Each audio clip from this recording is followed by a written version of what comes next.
So welcome to the first session of the African Studies Centre for this year. And thank you very much to our students and to any external people who have joined us today.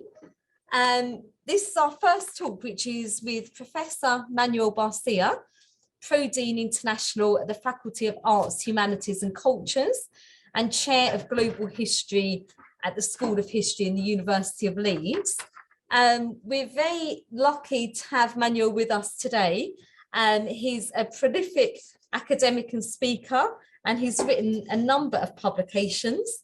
The most recent being a book that was awarded a prize, I believe, on the topic that you're going to be speaking about today. I think Manuel might tell us maybe a little bit more about that during the course of this discussion, possibly. So the way that this will work is Manuel will be talking us through. The title of this webinar is Cause and Consequence, Slave Trade, Piracy and the Law in the cases of the Spanish schooners Panda and Amistad. If you have had a chance to watch the film, great. If you haven't, then we would definitely recommend you having the opportunity to watch that after this talk as well. So thank you very much, Manuel, and I will hand over to you. Thank you so much, Karina, and thank you very much for inviting me here. Usually, academics, we are always giving talks in other universities and in our university, but it's always very refreshing to have the opportunity to talk to sixth formers, which is something that I don't do every day. As a matter of fact, it's been more than 10 years that I did this. So thank you very much. Well, I asked you to tell the students to watch the film Amistad, which is a film from 1994 by Steven Spielberg. Mostly because the story that I'm going to be discussing today, it's strongly related to this case, and basically it has to do with what happened before. Very often, when scholars discuss the revolt of the Amistad, what you get is that you get a lot of discussions on how this specific case affected the cause of abolition, the abolition of slavery in the United States in years to come, in the 1840s, 1850s, 1860s. But there is almost nothing.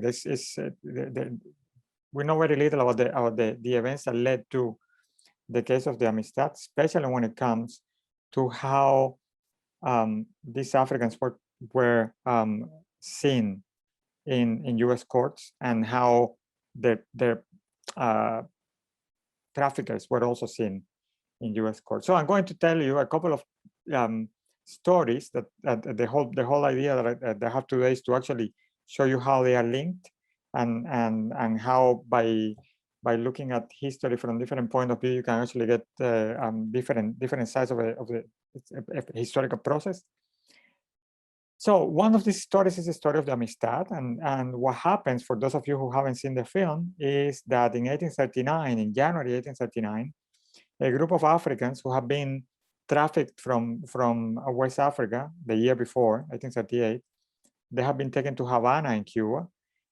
So they were put in a small ship, and they were being taken to the eastern part of the island of Cuba, where they were going to be employed in working, likely most of them in sugar or coffee plantations. So what happens is that in this journey, in this voyage from Havana to the eastern part of the island, they are going to take arms. They are going to kill most of the slave traders, and they are going to sail the ship northwards. And the ship is going to be intercepted by an American warship, the USS Washington. They are going to be taken first to New London in Connecticut, and from there to New Haven.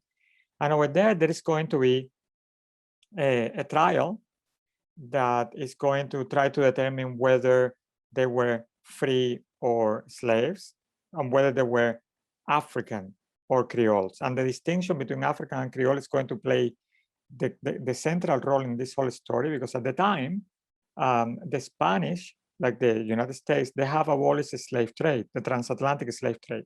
So they still had slaves on the plantations and on the cities, but they could not traffic them. They could not engage in any sort of commerce of human beings.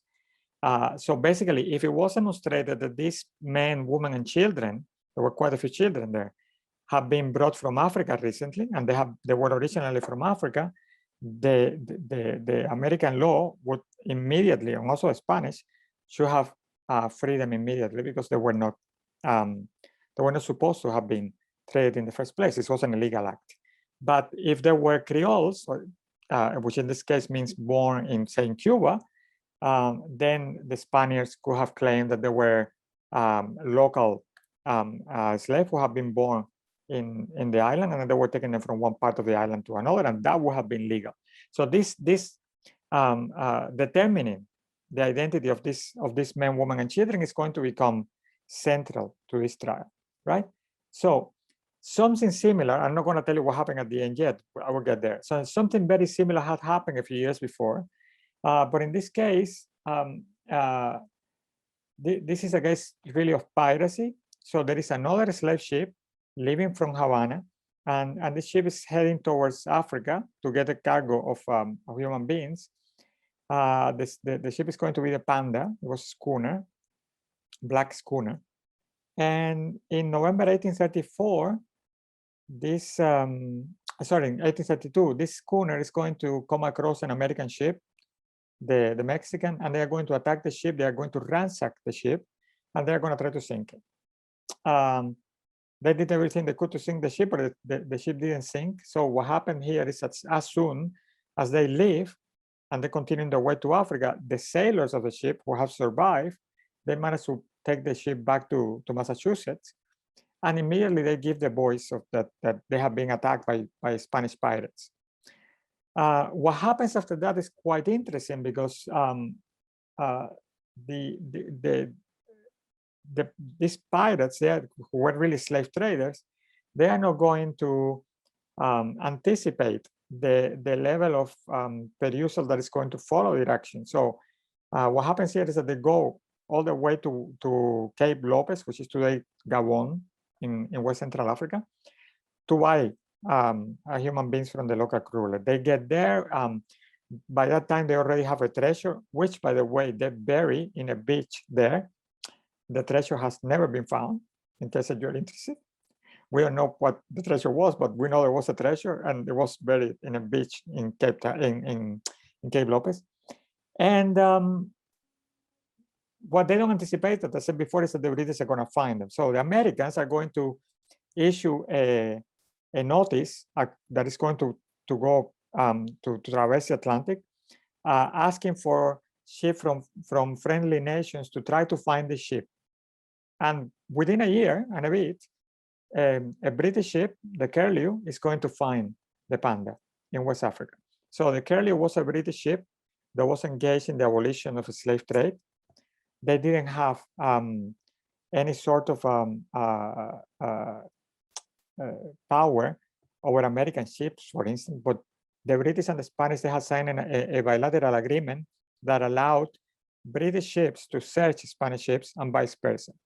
So the British were able to get close enough to the Spaniards, and they were going to search the ship when the Spanish traders, they jumped ship, they went to the coast, and they run away. So eventually they are going to be captured, they are going to be taken to England, and from there they are going to be extradited to the United States, and they are going to face a trial in November 1834 in Boston. So we can already see two similar geographical similarities here. One trial is going to take place in Boston, Massachusetts in 1834. The other trial is going to be taking place in New Haven, in Connecticut, which is just down the road from Boston, in 1839. So these are two cases that are going to be very close in time. There is something else that is going to become very important here, and it is that both cases are going to create a lot of public interest. So back then, of course, we didn't have TV or radio or internet, but journalists that were very avid, like they are today, and politicians as well, to make a meal out of everything. So these two cases, these two trials, are going to become very popular subjects at the time. Newspapers are going to cover them extensively. There are going to be plenty of drawings and engravings of of all the protagonists of these stories. The pirates in particular, this is an important bit, pirates have always been described as in romantic undertones. You're probably aware of this. Since you were kids, probably somebody at some point told you a story of a pirate. That is, if you didn't see Pirates of the Caribbean. And all this is going to become part of the general knowledge of the population in this region. So whatever people learn from the trial in 1834 of these pirates is going then, 5 years later, to be revived. This knowledge is there already. They can actually use it to understand what's happening in 1839. And this is very important because there are a number of things that happen here that are crucial, right? One of the things that they have to determine is who was African and who was not. But also there were other things like, for instance, the behavior of the Spanish sailors, Spanish traders, is going to be reflected in the press in different ways, but mostly they are going to pick it up on the fact that they were violent men, that they were unruly when they were in court, etc., etc. Now, during these two cases, a number of issues are going to come to light, and I'm not going to spend too much on that, but I want to mention them. One of them is who they have to determine who is a pirate and who is not. So they have to try to define, to create a definition of a new category, which is the category of pirate. The courts in the United States are going to face constantly challenges from those who are defending the pirates and the slave traders, claiming that the American courts did not have jurisdiction to adjudicate cases that were not involving American men. And of course, at the end of the day, this is what it's all about. So let me give you a very brief idea of what happened here. So in 1834, this case, the case of the pirates who have attacked the American ship, were taken to Boston. They are going to be taken to court. They are going to be accused of piracy. Quite a few of them are going to be sentenced to death. They are going to be executed. Among this crew, there is going to be one African man. There's going to be one black man who is going to have scars in his face. Now, scarifications, even today, are very common in certain parts of Africa. They are part of the cultures of different parts of Africa. And different regions have a specific designs that they use for scars in their faces, in their bodies, etc., etc. So one thing that is going to be become very clear in this process is that the African, this man in 1834, has scars in his face. But the thing is that this man in particular is supposed to be the cook of the ship. He's supposed to be a free man. He's declared to be a free man. And therefore, this becomes a center of the case. Because even if the American courts cannot accuse the pirates of piracy, if they cannot demonstrate that, they can demonstrate that they had an African man on board and that they were slave traffickers, right? So they are going to use everything they can to prove this. And the scars and the language both become central to demonstrating who is an African and who is not. There is one more thing that is very important that brings these two cases together, and is who is the judge presiding on both cases. So the judge that is presiding in these cases is a man named Joseph Story. Joseph Story had been part of the US Supreme Court since 1811. And of course, once the pirates of the Panda arrived in court in Boston in 1834, they have an uphill battle, because this is a man who had traditionally spoken about the slave trade in the most pungent terms. So I'm going to read you something he said about the slave trade in a previous case. And he basically said, let me see if I can find it, here it is. He basically said the following: the slave trade begins in corruption and plunder and kidnapping. It creates and stimulates unholy wars for the purpose of making captives. It desolates whole villages and provinces, for the purpose of seizing the young, the feeble, the defenseless, and the innocent. It breaks down all the ties of parent and children and family and country. It manacles the inoffensive females and the starving infants. It forces the brave to untimely death in defense of their humble homes and firesides, or drive them into despair and self-immolation. It stirs up the worst passions of the human soul, darkening the spirit of revenge, sharpening the greediness of avarice, brutalizing the selfish, envenoming the cruel, famishing the weak, and crushing to death the brokenhearted. Before the unhappy captives arrive at the destined market, where the traffic ends, 1/4 part, at least, in the ordinary course of events, perish in cold blood under the inhuman, thoughtless treatment of their oppressors. So this is a man who was pretty much against the slave trade as much as could be at the time. And of course, when these people make it to the court in 1834, he is the one who is going to preside over this case.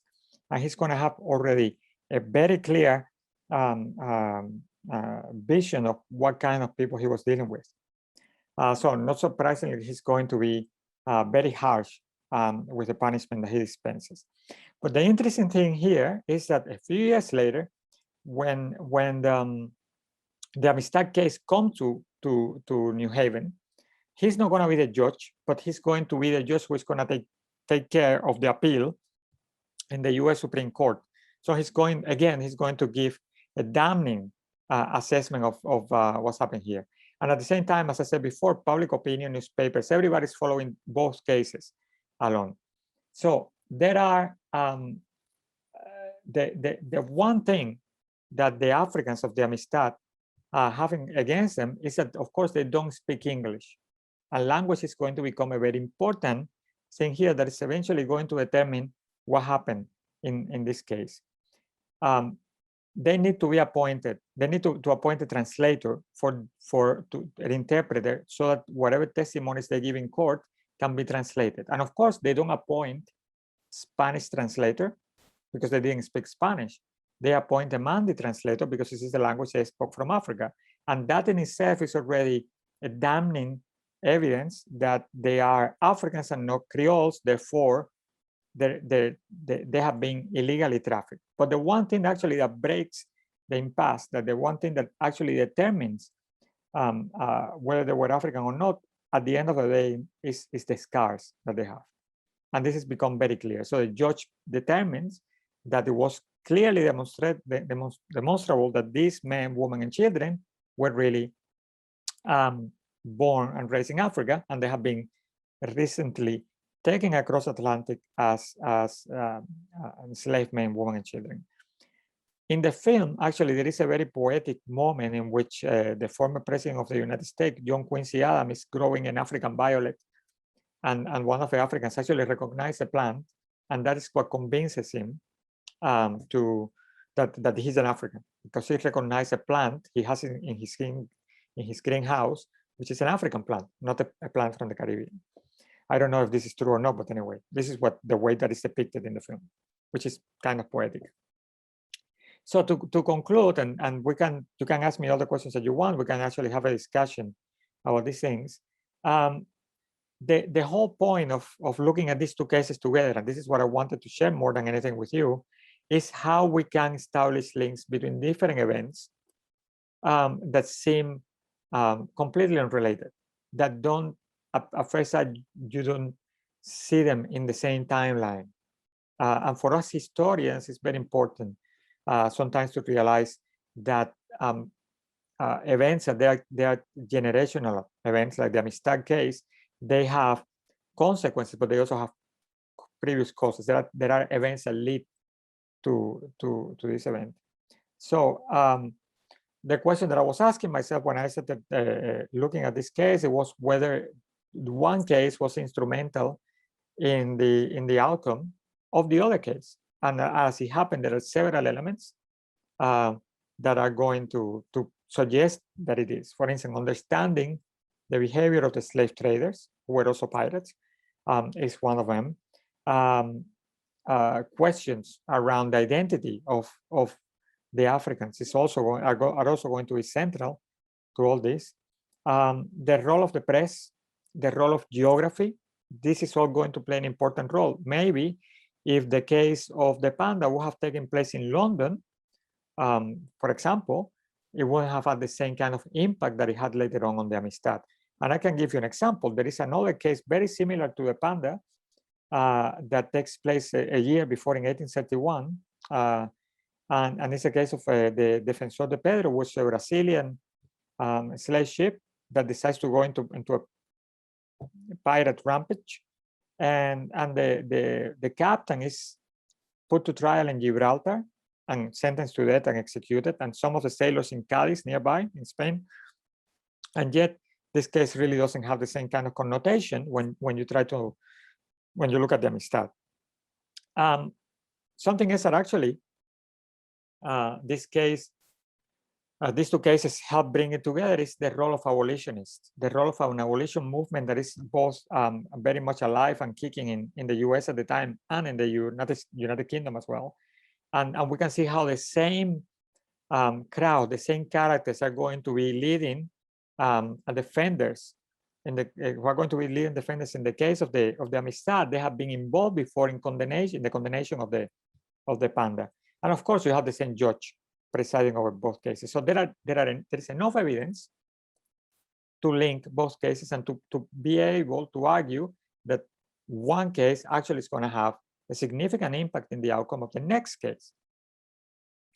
So that's pretty much what I wanted to share with you. I wanted to make clear here that the stories,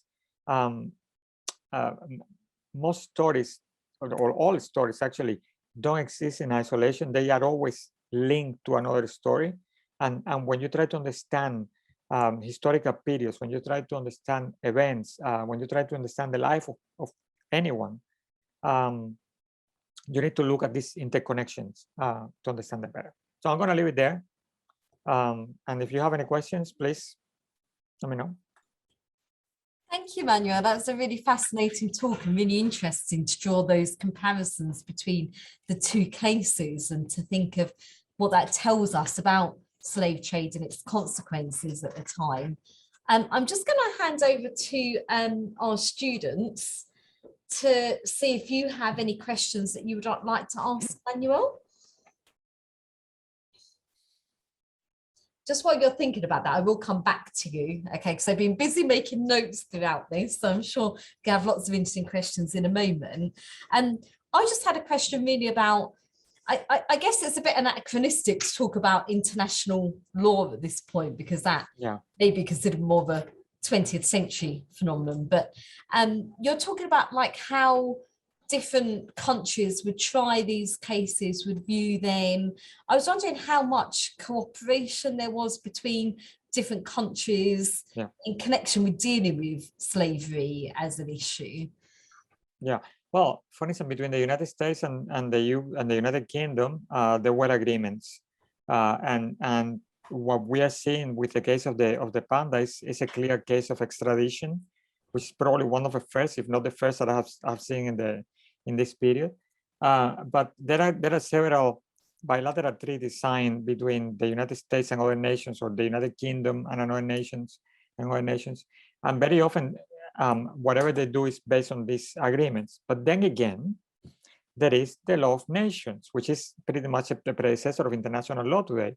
And the law of nations apply to any civilized nation, and they are very keen of applying it whenever it appears. And two important things here is that pirates, for instance, they are considered to be enemies of humankind, of all humankind, by the laws of nation.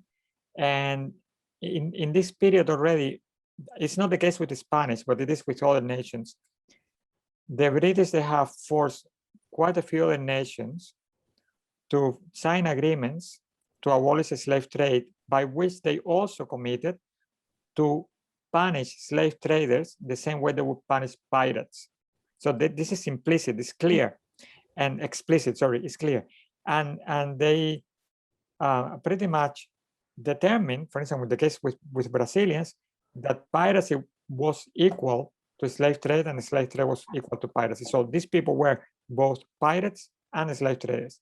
The United States go even further and earlier. In 1820, they have already determined clearly that any slave trader they capture is also a pirate. And the penalty for a pirate is death. So they don't execute anybody, and this is an argument for another day, but they don't execute anybody until 1862, when they execute Nathaniel Gordon. But they do capture a few people, and they have a go at putting them in trial, and they don't. But the only American ever actually to be executed as a pirate for trafficking humans across the Atlantic is Nathaniel Gordon in 1862. But these laws are there. There are plenty of laws to work with for all of them. Interesting. So how did that link between slave trading and piracy come about? How did the two become synonymous with each other? Very often they are both violent. They have an intrinsically violent character. They both hurt other people, and more importantly, very often slave traders are not going to let anti-slave trade cruisers to take them. They're going to fight back. So this becomes kind of a leitmotif, and this is going to lead more and more to a perception in the abolitionist circles that these people are behaving like pirates. Therefore, they need to be treated like pirates. Anyway, they're in breach of laws, of international laws at the time. So they become pirates by all means and standards. Thank you. Alex, did you have a question? Hi, Manuel. I'm Alex. Alex. Nice to meet you. I'm just wondering if during the American Civil War then, there was perhaps, even though the war itself, a lot of it revolved around slavery, more of an opportunity for these pirates to conduct their business, so to speak, as America was pretty distracted being at war with itself at the time. Yeah. Well, yeah, they did. And not only they are going to, it is an interesting period because not only they are going to get more involved in human trafficking across the Atlantic, and this is when Nathaniel Gordon dies. 1862 is in the middle of the war. Dies not when he's executed. But the war, like any war, is going to actually create privateering, which is a different way of calling a pirate. You know, it's just a pirate that has a license from a government. So the South is going to issue plenty of licenses of privateering to attack the North and vice versa. So in addition to regular naval forces, you're going to have rogue, well, not rogue, they are not rogue, they have papers, you know, but they are legal pirates attacking each other as well. And of course, once, and this happened throughout history, this happened in the 16th, 17th, 18th, 19th century, and probably in the 20th century as well. Once you engage with an illegal activity, you're only one step from engaging in another illegal activity. Whatever gives you an edge, you will engage with, and this is what these people are going to do. They are going to see that, you know, we are already attacking other ships. We may as well bring some Africans and make some money, or, you know, because at the end of the day, all they are trying to do is to further the cause of the Confederacy or the Union. So it's pretty much like that. It happens every time.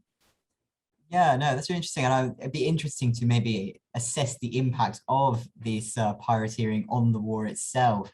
You know, was the Confederacy perhaps didn't have quite the connections that the Union did when it came to pirateering? And I don't know, I think it's very much an unknown part of the Civil War that doesn't get analysed so much compared to other battles that go on during the war. But like you say, you know, this is actually a big part of the history at the time. There is a book that you may want to read. It came out recently, and it's very cheap, by the way. It's called The Last Slave Ships by John Harris. It was published last year. You may want to read it because actually it deals with quite a lot of this. Yeah, fantastic. Okay, well, brilliant. Thank you. Thanks, Manuel. I've got a couple of questions from the students here. Aisha Hannah has asked whether the judges and all of the members of the jury were white in these cases. Yes, always. Yes, of course. Yeah. And men, no woman, men. Yes. White men. Yeah. And usually white rich men or well-off. anyway. So like, and it kind of links to a question that Tracy had as well, because we were talking, Tracy's asking why was slavery abolished in the UK, but in the USA, they were still keeping slaves until the Civil War. I can't. That's a big This question. is such a big question. What's her name? What's her name? Tracy. Yeah, Tracy, this is the biggest question I have ever been asked anyway. Okay, let me try to wrap this up very quickly, because it's really big. Basically, the United Kingdom are going to abolish the slave trade. It's a combination of events. Again, you know, it links, one thing links to another. In 1781, there is a slave ship that is called the Song. I don't know if you have heard about it. This ship is bringing Africans to Jamaica in the Middle Passage, which is the voyage from Africa to the Americas. The captain dies. If I recall well, the second in command dies. So I think it's a surgeon that takes over, a guy who had no experience whatsoever in commanding a ship, right? And the ship is going to overshoot Jamaica. And by the time they realize that they have overshoot Jamaica, they also notice, okay, this requires a completely different explanation. Anyway, I'm going to do it the easy way. They realize that they cannot come back as soon as they have gone in, because there is an ocean current that is called the Gulf Current. You see how one thing leads to another here. The Gulf Current goes on the Cuban, Jamaica, and then goes around Florida and comes back here to the UK. And it's like a river in the middle of a sea. So the ships are going to take advantage of that river in the middle of a sea to be pushed, right? So once you overshoot Jamaica, to come back is kind of a tricky thing. You need wings, favorable winds and all that. And they don't have this. So they have an insurance. They have taken an insurance on the ship, and they have taken an insurance on the human cargo. And they realize that they don't have enough water and food to keep all these people alive until they get back to Jamaica. So the surgeon is faced, I think it's a surgeon again, is faced with a conundrum here. He has to decide whether he made it back to Jamaica and he loses several Africans in the voyage and losing money, and the insurance wouldn't pay for a mistake he had made, or he would throw the Africans overboard, go back to Jamaica and claim insurance. And this is what he does. So this case becomes a cause célèbre. Everybody talks about the song for many years, and the song is actually going to turn public opinion against the slave traders in the 1780s. So by 1788, the British are on the brink of abolishing the slave trade. And the only reason they don't, or the main reason they don't, is because there is a revolution in France that is going to have almost immediate repercussions in the richest colony of the world at the time, which is Saint-Domingue, was a French colony, and there's going to be a revolution there, the Haitian Revolution. So the abolition process is going to take a few years. But at the same, during all these years, there are a number of moral issues that come up, and one of them is that trading in human beings is wrong. There are also practical issues, practical measures that are taken, like for instance, they are going to legislate, the parliament is going to legislate, there's an act, the Upson Act of 1794, I think it is, determining how many human beings can be stored in a specific square meter, square area, whatever. So there are measures taken so that the transatlantic slave trade, the voyages are not as cruel, as inhumane as they have been before. And on top of all this, on top of the moral side of things, and on top of the practical side of things, there is a new economic flurry of ideas. It's what we call the Neoclassical Economics ideas. So it's coming from this country as well, Scotland mostly. David Ricardo, Adam Smith. These people are going to come with a new approach to economics, and what they are going to say, and this is an oversimplification, but I'm going to do it like this because otherwise we never finish. They're going to say that slave labor is not as profitable as free labor. The free labor, you pay them money, you don't have to take care of them, you don't have to provide them with a house, that you just have to pay a salary, and they would work and they will produce more than a slave that you may work from sun to sun, but you have to provide for this for this an enslaved person everything. So this discussion is going to be happening simultaneously. All these things are happening simultaneously. And by the 1807, between the public pressure and the economic lobby, who is arguing that you know, the end of a slave trade, at the end of slavery are inevitable, they are going to happen at some point. So we may as well get started. And that's what Britain leads. But Britain doesn't just lead. Britain actually takes advantage of this to force, after the Napoleonic Wars, Britain comes out of the Napoleonic Wars as the strongest country in Europe with the strongest navy. And they are going to force other nations to sign treaties by which they commit to abolishing the slave trade. And they are also going to give themselves the right by these treaties of policing that. So the British are going to become the policemen of the Atlantic, right? The Americans never signed, but most of the other nations, they eventually are forced to sign. France resists for a while, but in the 1830s, they go down as well. And this basically allows the British, to force the abolition of the slave trade, which is in itself a very laudable, important contribution of Britain to the history of the modern world. But at the same time they are doing this, they are also using this abolition campaign as a backdoor, as a proxy for colonialism, for other forms of forced labor. So for instance, in many of the Africans, the British liberate from the Spanish and the Portuguese and the Brazilians. They are transported to the Caribbean to work as indentured laborers. So they are not slaves, they are being paid a salary, but they are living in horrendous conditions.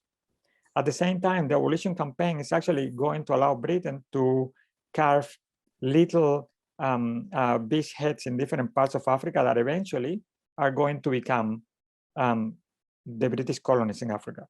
The classic case is Nigeria. So Nigeria, so that you understand, in 1850, Britain has not even a beach head in what is today Nigeria. But in 1851, the local king refuses to comply with British pressures to abolish the slave trade. And what the British do is that they send the slave trade, anti-slave trade squadron to bomb Lagos. So they bomb Lagos, they get the guy out, they kick him out. They put, if I recall, his cousin in the throne, and they declare Lagos, the city of Lagos, that at the time was called Onim, a protectorate, a British protectorate. By 1861, this is a colony already, and eventually becomes Nigeria. So abolition is actually going to give them the way into Africa. And there is one more thing, and I shut up now. All these things are happening, but one more thing that the British get out of this is the possibility to export whatever they want, whenever they want, everywhere. So from 1820 onwards, Britain is going to be flooded by ideas of utilitarianism. I don't know if you ever heard about this, but basically it says that men are happy when they are free, etc., etc. And free trade becomes a central concept in that. And the British start telling everybody, the future, actually, Boris Johnson is still telling that to everybody. The future is free trade. We want everybody to have free trade. So they go to Africa and they force free trade on the Africans. They go to Singapore and Malaysia, they force free trade over there. They go to China, they create a war with the Chinese to force them to have free trade of drugs, okay? Drugs. But of course, it's free trade for the British, not for these people. These people are actually being imposed free trade. It's not free for them. So the point that I'm trying to make is that abolition, the abolition campaign, the abolition of slave trade and slavery in the British Empire, it is in itself a very positive development. The British are indisputably leaders at this time in history, and this needs to be said. But at the same time, abolition is not this immaculate movement that usually some politicians are going to try to present to you. There is also a dark side to the story that needs to be told. Okay, I could go on, but let's leave it there. Thank you very much. Yeah, it was a very big question. But thanks for that question, Tracy. well, so thank you, Tracy. And I think it kind of partly links to a question that Elisa had, which was how the public reacted to the outcomes of the cases. considering how kind of involved they were in disputes and debates around slavery as well. Is there anything to add to that? You have to repeat the question. Sorry, I was drinking water and I missed it. Yes, sorry. How did the public react to the outcome of these cases, considering how involved they were in the disputes surrounding it? So who asked the question? What's the name? Elisa. Elisa, do you have Twitter or Instagram? Do you have Twitter? She's got Instagram. Instagram, okay. Have you seen how people fight over things in Instagram? Yes. Same. So you had the same stuff that you can see in Instagram with people fighting over anything. It was the same back then. There were, like, say, the vaccination against COVID. It was the same thing. People would fight on one side, saying that the governments were trying to engineer some kind of social movement to get them to sell their slaves or to abolish slavery, and other people were saying this is the future. This is what the evidence proposes, and this is the way we should go. And as per usual, this is my opinion. Usually there is a right side and there is a wrong side, but there isn't a 100% right side and a 100% wrong side. So, like today, if you're living the year 2021 in the middle of COVID and with the aftershocks of Brexit and all that, it's the same. Pretty much the same. Thank you. To answer your question, Lisa. Thank you.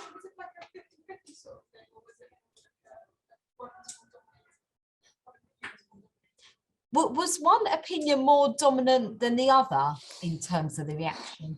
It depends where you were in the United States. In Boston and New Haven, which is Massachusetts, Connecticut, this is New England. This was the most liberal part of the United States. It is still the most liberal part of the United States. Boston is still the most European city in the United States. They were very committed to actually, Massachusetts was the first state of the Union to abolish slavery.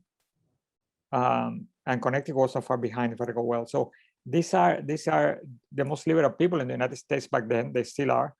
And of course, locally, the abolitionists, they had the upper hand.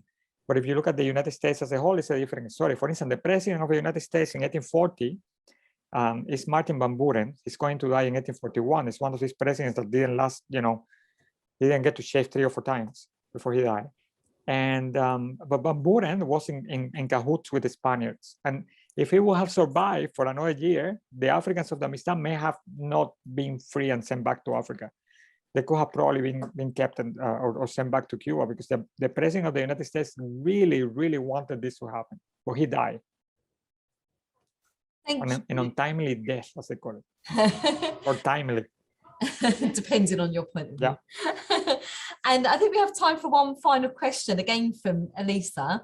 How do you think the second case would have played out if the first case hadn't happened?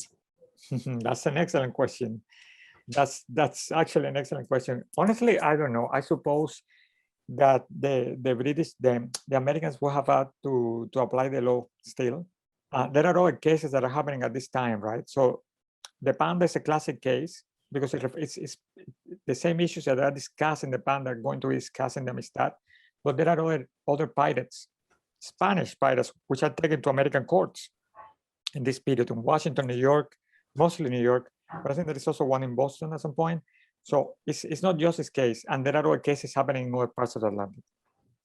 Public opinion was very much against slave traders and definitely against Spanish. The Spanish were considered to be an inferior race anyway, not as inferior as the Africans were to them, but definitely, Hispanics, blah, blah, blah.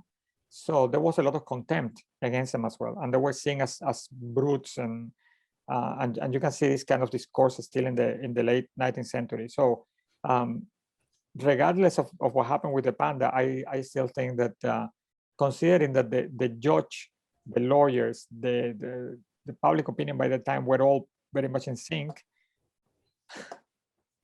historians don't do what if, but to answer your question, my wild guess is that there will have been a similar outcome, maybe. Thank you very much. Sorry. Some historians do what if. They make a lot of money.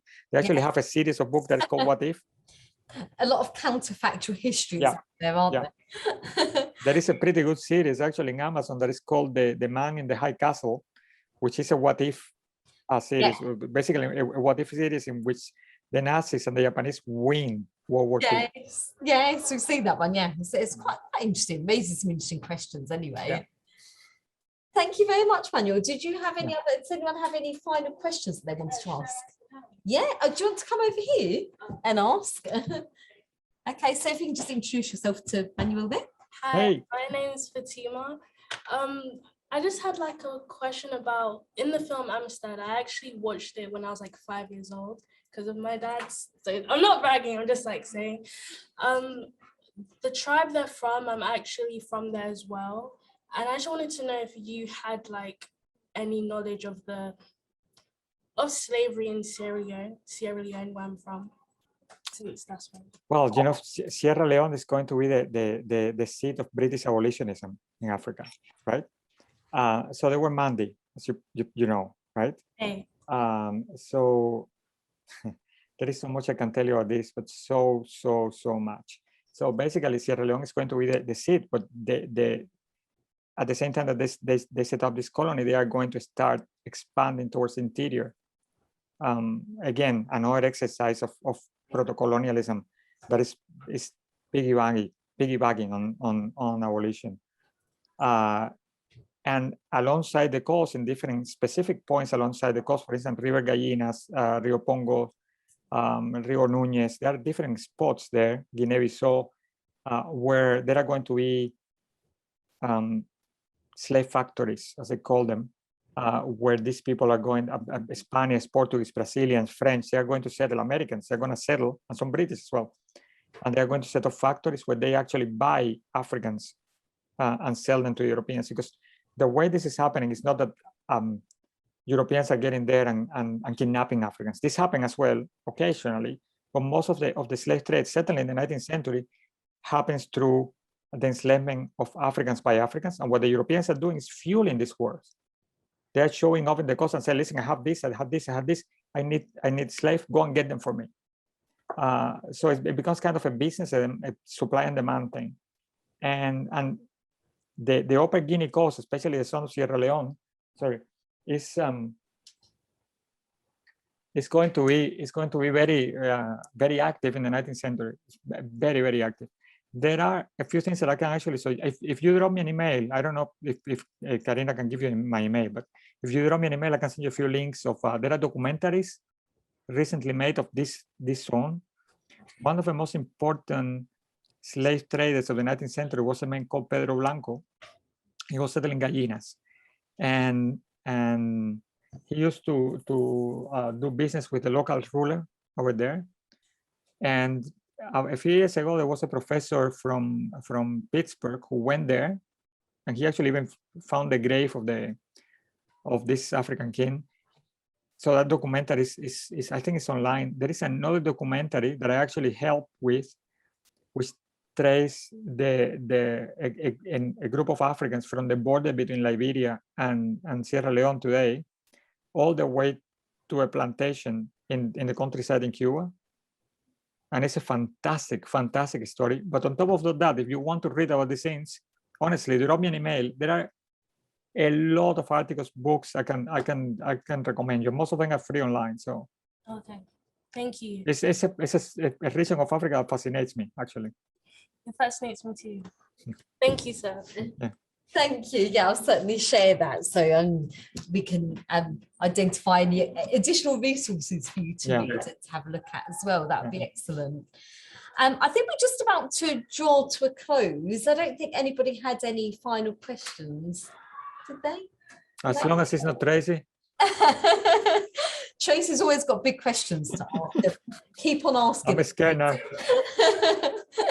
Oh, thank you very much, Manuel. You give Manuel a big round of applause for coming and speaking. Thank you. Today. No, we're really privileged to have you coming to talk to us, and that was really fascinating. And it's given us a lot of things to think about and to discuss following this. So thank you very much for your time, and wish you a very good afternoon. Okay, thank you so much. Thank you, Manuel. Take care. Bye-bye.